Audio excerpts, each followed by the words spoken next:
Given that load and my fresh diagnosis, I sort of broke down after that. I stopped going to class. Uh, my hair grew out. My eyebrows grew back in. I had a beard going on. Like I didn't eat. I was really, really depressed, and I didn't know really where to turn.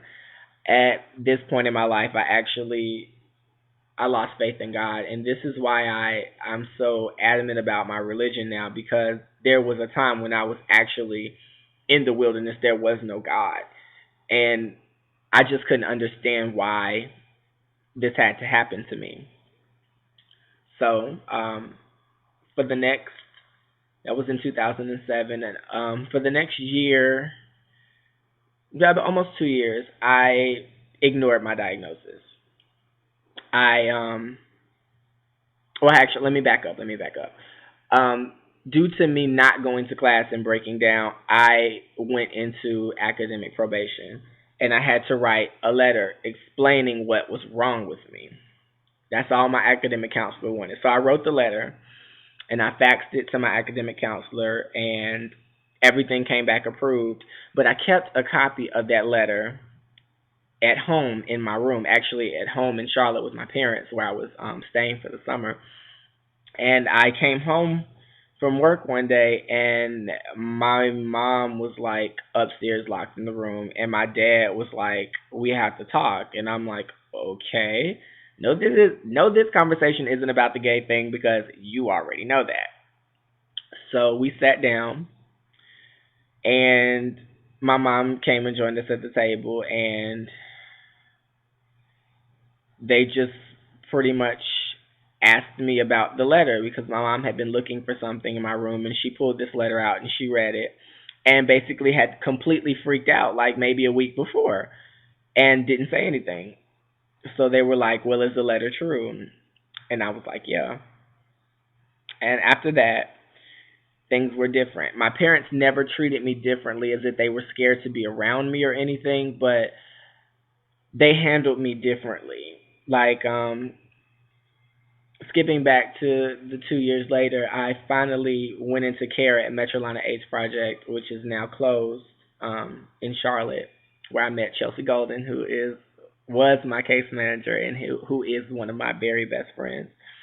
Um, I decided to go into care at that point. That was at the very end of 2008, going into 2009.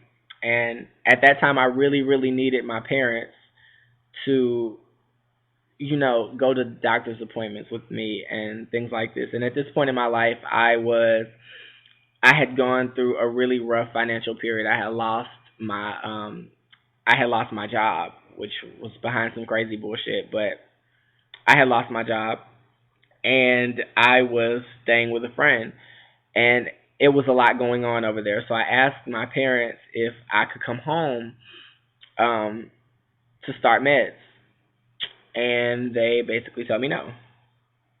They asked me why should they, and that really hurt.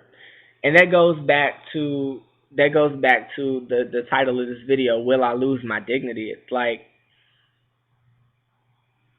the first thing you think about when you're diagnosed is, am I going to die? And the answer to that is no. But you can't process that when you first find out, because all you've ever heard about HIV is if you get it you die. So you go through a mourning period, almost as if a family member has died or something. It's a really, really rough experience at first. You worry that you'll get sick and your family will have to take care of you, or you won't be able to take care of yourself.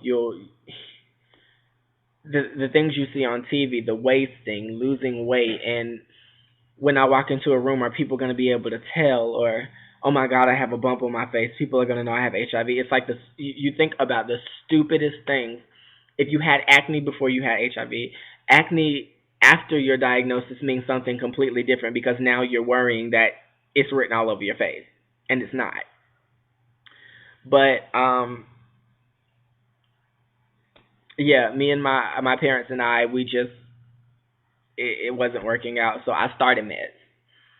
And the first medicine I ever took was Rayataz.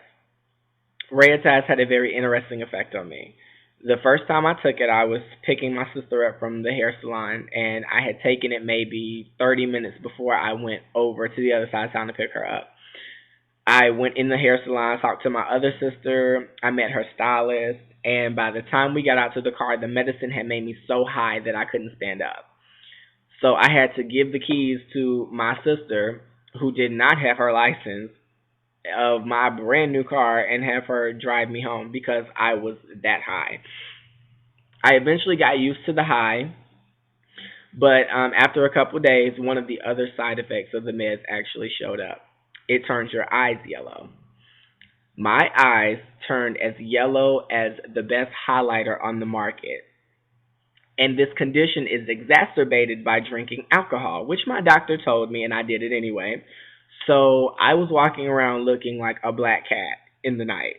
It was horrible.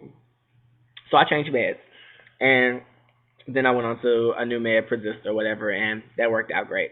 So is the story of diagnosis. Um, since then, I'll briefly go over some of the things I've been doing. I've worked with Metrolina AIDS Project under the EPI Project, which was a project that was targeted at positive youth between the ages of 13 and 24, which is the government specified age range, which is considered being a youth. Um, that was very fulfilling. It actually allowed me to embrace my diagnosis. I will never forget the first time I went to support group. I was so scared. I sat outside in my car for probably about 15 minutes before I actually decided to go in because I was worried that when I went in, I would see people I knew and then they would know and it would be terrible. Not thinking that we share something, that we have something in common, but you just immediately assume, oh my God, my life is over, like whatever. So I was with Metrolina AIDS Project, or MAP, for the next year or so. In the course of that year, I did an interview with my local newspaper, which was a video interview. It's actually on my videos at the bottom. I look a little different, but it actually ended up on the video. Actually ended up on the front page of Charlotte.com, which is the newspaper website. Before I knew it, I had fallen asleep on the couch, and I had 28 text messages, about 15 missed calls. Facebook was blowing up, and everybody was pretty much saying in so many words, "Bitch, do you know you on the cover of Charlotte.com?" So by the close of the day, everybody in the city knew my status. And at first, it was a really, really rough process. Just coming to terms with the fact that now everybody knows that you're positive. And the first thing that you think about is, oh my God, I'm never going to get a man. Nobody's ever going to want to date me because I'm dirty or something like that. For the kids that are watching this and you're positive, that is so not true. It's so not true. So don't beat yourself up about it. Don't worry that you're going to be single for the rest of your life. It'll be okay. It'll be just fine. Um, let's see. After working with with MAP for a while, I went on a retreat to Colorado, which is called the Positive Youth Institute. At the conclusion of that institute, it was a turning point in my life. It made me change a lot of my thought processes concerning HIV. I met a lot of other very positive and HIV positive youth, and made some great connections. And by the time the conference was over with, I was on the planning committee. I have been on the planning committee now for just over a year. We just returned from a retreat in Dallas, which was very successful. And we are currently planning another retreat for next year in Dallas, so be on the lookout for more information about that. If you have any questions about anything I've talked about, just let me know. I'll address them. I'll talk about them. This is probably going to be a two-part video, but if you have any questions about anything, any technical stuff about HIV, any of my personal stories, please feel free to contact me. I will be more than happy to answer any of your questions. For youth that are positive, if you have any questions concerning talking to your doctor, um, meds, relationships, anything like that, just let me know. And as I always say on all of my videos, if you have a topic that you want me to cover, let me know that too, and I can handle that for you. Um, again, again at the Positive Youth, if you are interested in the retreat or you are a healthcare provider or a service provider that would like to send you to this conference, please let me know. We are currently still in the planning processes, but we will begin accepting applications within the next few months, I believe. Don't quote me on that. And if you are a presenter that is interested in doing a workshop at this year's conference, please also contact me and let me know. So I guess that's it for tonight. I'm about to go get comfortable. It's like 1:11 a.m. here in Chicago, so it's time to lay down. I just got out of school. So again, thank you for watching. This has been the Christian Lhuillier Show. And subscribe, comment, rate, whatever, and keep in touch. See you later.